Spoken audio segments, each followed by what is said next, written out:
César, c'est pas parce que dans les vies passées tu as été religieuse, que tu dois reproduire ta fonction passée dans ta vie présente.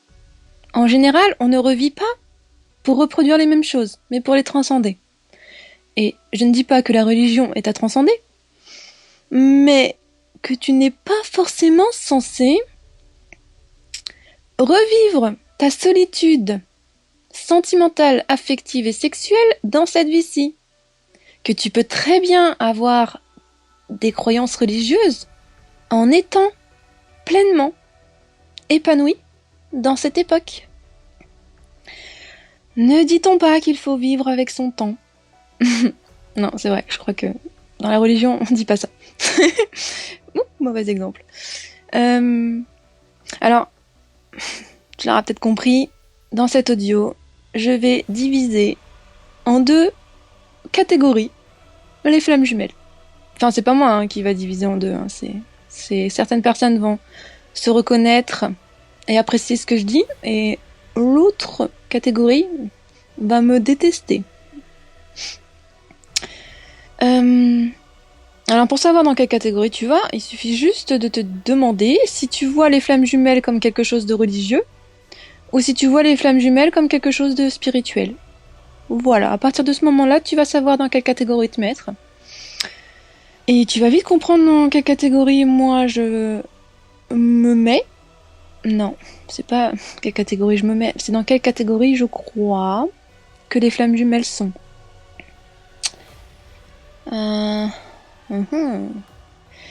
Quand on dit à des personnes qui sont dans un parcours de flammes jumelles qu'elles doivent rester seules en attendant leur moitié d'âme, parce que d'aller ailleurs, sexuellement ou affectivement parlant, parce que sentimentalement, de toute manière, c'est impossible d'aller voir ailleurs quand on est dans une relation de flammes jumelles. Parce qu'on ne peut pas aimer quelqu'un d'autre que son jumeau. Je ne dis pas qu'on ne peut pas aimer quelqu'un d'autre autant que son jumeau, mais parce qu'on ne peut pas aimer tout court quelqu'un d'autre que son jumeau. Quand on est vraiment une flamme jumelle. Non, ça c'est pas possible.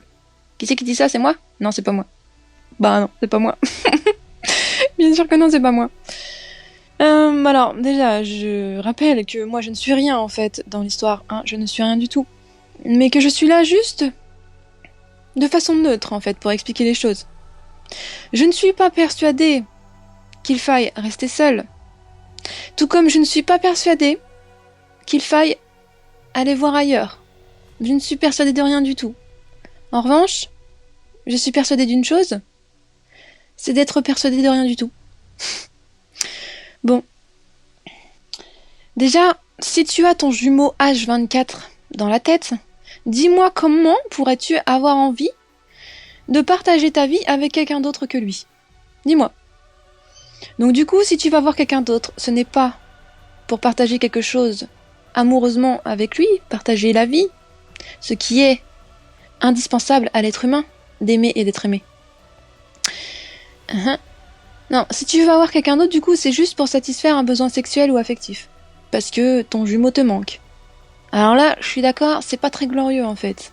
Et ça implique forcément que tu es dans des basses vibrations. Que tu n'as pas la vibration flamme jumelesque. À côté de ça, si tu veux rester seul, que tu n'as absolument pas envie d'aller voir ailleurs, non pas parce que tu as ton jumeau H24 dans la tête, mais parce que tu te satisfais par toi-même, sexuellement et affectivement, eh ben, très bien, très très bien. Mais ça ne fait pas de toi, pour autant, la bonne flamme jumelle, l'exemple à suivre. D'autant plus que si tu fais le choix de rester seul, j'espère que c'est vraiment, vraiment parce que tu le souhaites, et non pas parce que tu crois qu'en allant voir ailleurs, tu vas freiner le retour de ton jumeau. Parce que là, tu te fourvoies totalement. Fais le choix de rester seul, mais n'oublie pas qu'il ne reviendra peut-être jamais. Et je suis désolée si ça te dérange. Et je suis désolée que tu partes de la chaîne après ça. Je ne suis pas là pour te caresser dans le sens du poil, je suis là pour te montrer les possibles. En revanche, donc, si tu es une bonne flamme jumelle, malgré ce qu'on peut dire du coup, si tu fais le choix de continuer ta vie, de poursuivre ton existence avec quelqu'un d'autre, en aimant quelqu'un d'autre, en gardant en tête ton jumeau, mais en acceptant qu'il a choisi de ne pas être avec toi pour le moment, ne culpabilise pas de ça. Tu n'es pas une mauvaise flamme jumelle parce que tu as décidé de continuer à vivre à deux et non pas en solitaire. N'écoute pas les propos de personnes qui insidieusement parlent de la religion. Écoute-toi. Toi qui es spirituel et qui n'es pas religieux, écoute-toi. Si tu veux poursuivre ta vie parce que tu penses que c'est comme ça que ça doit se faire, si tu veux aimer d'autres personnes, si tu veux coucher avec d'autres personnes sans les aimer, j'ai envie de te dire, mais fais ce que tu veux.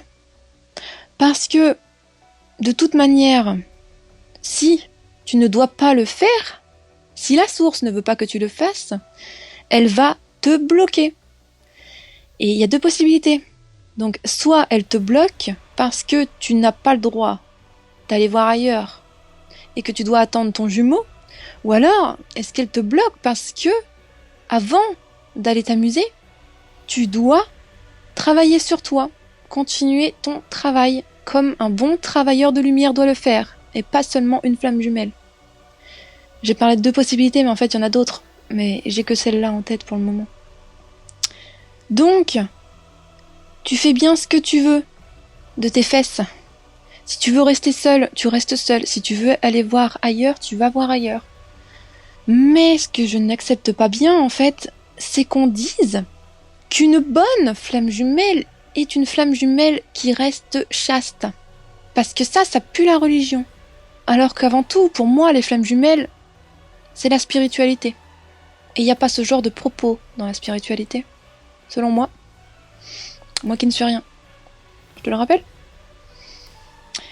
Et le dernier truc qui me dérange, que j'ai pas encore évoqué, mais on en a un petit aperçu quand même, c'est que la flamme jumelle n'est pas supérieure au reste du monde. Quand on dit qu'il ne faut pas aller voir ailleurs parce que la flamme jumelle serait baissée dans sa vibration divine, en se mélangeant au reste du monde, ces personnes lambda, je suis désolée, ça pue la supériorité. Parce que si on n'est pas une flamme jumelle consciente, en plein travail, on peut quand même être une personne spirituelle qui fait un développement personnel, qui a subi un éveil spirituel, qui a des dons de guérisseur. Bref, la spiritualité n'est pas qu'associée aux flammes jumelles. Je le rappelle au cas où il y a besoin. Donc, on peut se mélanger avec des personnes qui ont quand même une spiritualité qui ne nous ferait pas baisser notre vibration, soi-disant divine. Mais en fait, même en sachant ça, même avec ces personnes-là, ça serait interdit de se mélanger. Parce qu'on doit rester fidèle à notre flamme jumelle. Fidèle. Les propos dont je suis en train de faire allusion ont été manipulés de manière très très maligne. Des propos très très malins. Vraiment, très très malins. Bravo. Et tellement malins ces propos que je ne les ai pas du tout vus comme tels au premier abord. Même au deuxième. Il a fallu attendre le troisième. Alors déjà, il y avait de la religion derrière ces propos et en plus de la supériorité. Et je pense qu'on est très peu à s'en être rendu compte. Beaucoup n'y ont vu que du feu. Alors voilà. Encore une fois, restons ouverts aux vérités de chacun et ne fonçons pas tête baissée sous prétexte que ça parle de sources, de canalisation et tout le bordel. Parce que si tu te mets à chercher, forcément, tu verras, tu trouveras des contradictions.